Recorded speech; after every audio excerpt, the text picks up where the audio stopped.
നടൻ രവി മോഹന്റെ വീട്ടിൽ മോഷണം, വജ്ര നെക്ലേസും 40,000 രൂപ കാണാതായെന്ന് റിപ്പോർട്ട്. മോഷണവുമായി ബന്ധപ്പെട്ട് വീട്ടുജോലിക്കാരെ തടഞ്ഞുവെച്ചതിന് പിന്നാലെ പോലീസ് ഇടപെടൽ. സംഭവത്തിൽ നടനോ അദ്ദേഹത്തിന്റെ പ്രതിനിധികളോ ഔദ്യോഗികമായി പ്രതികരിച്ചിട്ടില്ല. നടൻ രവി മോഹന്റെ വീട്ടിൽ മോഷണം, വജ്ര നെക്ലേസും പണവും കാണാതായെന്നാണ് കണ്ടെത്തൽ. ഇതിന്റെ പേരിൽ വീട്ടുജോലിക്കാരെ വീട്ടിൽ തടഞ്ഞുവെച്ചതായും റിപ്പോർട്ടുകൾ പുറത്തുവന്നു. 10 ലക്ഷം രൂപ വിലമതിക്കുന്ന വജ്ര നെക്ലേസാണ് മോഷണം പോയിരിക്കുന്നത്. കൂടാതെ ഇക്കൂട്ടത്തിൽ 40,000 രൂപയും നഷ്ടപ്പെട്ടതായും പറയുന്നു. പക്ഷേ മോഷണം ആരോപിച്ച് നടന്റെ ടീം വീട്ടുജോലിക്കാരെ തടഞ്ഞുവെച്ചതായുള്ള റിപ്പോർട്ടുകളാണ് ഇപ്പോൾ ചൂടുപിടിക്കുന്നത്. കഴിഞ്ഞ ദിവസം ജോലിക്ക് പോയ വീട്ടുജോലിക്കാർ തിരികെ വന്നില്ലെന്ന് ആരോപിച്ച് പോലീസ് കൺട്രോൾ റൂമിലേക്ക് വിവരം ലഭിച്ചു. ഇതിനെ തുടർന്നാണ് പോലീസ് താരത്തിന്റെ വീട്ടിലെത്തി പരിശോധന നടത്തിയത്. അതിനുശേഷമാണ് മോഷണ സംഭവം പുറത്തറിയുന്നത്. 2 സ്ത്രീകളെയും ഒരു ആൺകുട്ടിയെയും വീട്ടിൽ തടഞ്ഞുവെച്ച നിലയിലാണ് പോലീസ് കണ്ടെത്തിയത്. മോഷണം സംശയിക്കുന്നുണ്ടെങ്കിൽ ഔദ്യോഗികമായി പോലീസിൽ പരാതി നൽകുകയാണ് ആദ്യം വേണ്ടതെന്നും ആളുകളെ തടഞ്ഞുവെച്ച് സ്വകാര്യമായി ചോദ്യം ചെയ്യാൻ ആർക്കും അധികാരമില്ലെന്നും പോലീസ് പറഞ്ഞു.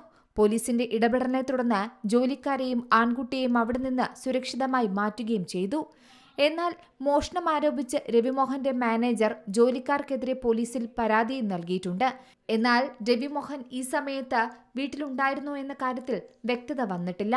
സംഭവത്തിൽ ഇതുവരെയായും നടൻ പ്രതികരിച്ചിട്ടില്ല എന്നതാണ് മറ്റൊരു കാര്യം.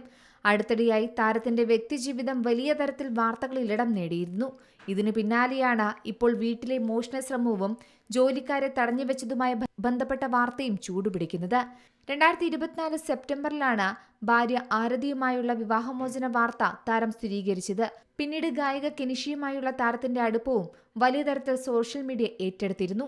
ഇരുവരും പൊതുവേദികളിൽ പ്രത്യക്ഷപ്പെടുന്നതും വിവാദങ്ങൾക്ക് വഴി തുറന്നു. എന്നാൽ കെനിഷ 2026 മെയ്യിൽ രവിമോഹനുമായി വേർപിരിയുന്നുവെന്നറിയിച്ച് രംഗത്തെത്തുകയും ചെയ്തു. ഇതിന് പിന്നാലെ നടന്ന പത്രസമ്മേളനത്തിൽ ആദ്യ ഭാര്യയുമായുള്ള വിവാഹമോചനം പൂർത്തിയാകാതെ ഇനി അഭിനയ രംഗത്തേക്കില്ലെന്നും താരം പ്രതികരിച്ചിരുന്നു. കൂടാതെ ഈ വിവാദങ്ങൾക്കിടയിൽ താരം കഴിഞ്ഞ ദിവസം പത്മനാഭസ്വാമി ക്ഷേത്രത്തിൽ ദർശനം നടത്തുകയും ലോകേഷ് കനകരാജിന്റെ പുതിയ സിനിമയുടെ ഭാഗമാവുകയും ചെയ്തു എന്നും റിപ്പോർട്ടുകളുണ്ട്. News desk Zee Malayalam news. ഏറ്റവും പുതിയ വാർത്തകളും വിശേഷങ്ങളും വിരൽ തുമ്പിലറിയാൻ സീ മലയാളം ന്യൂസ് എല്ലാ ഡിജിറ്റൽ പ്ലാറ്റ്ഫോമുകളിലും ലഭ്യം.